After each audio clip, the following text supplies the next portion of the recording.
একটা গণতন্ত্ৰৰ ফেষ্টিভেল হয়। চ' আজিৰ এই ফেষ্টিভেলত প্ৰত্যেকজন মানুহে উলহ মালহেৰে ওলাই আহিছে আৰু নিজৰ ভোটাধিকাৰ সাব্যস্ত কৰিছে।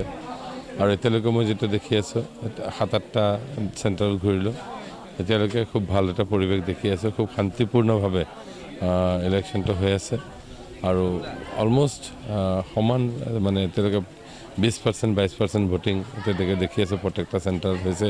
মই যিকেইটাত গৈছোঁ আৰু 4টা বজালৈকে সময় আছে আৰু আশা কৰিছোঁ দিনৰ শেষলৈকে খুব শান্তিপূৰ্ণভাৱে আমাৰ আজি ইলেকশ্যনটো কমপ্লিট হ'ব।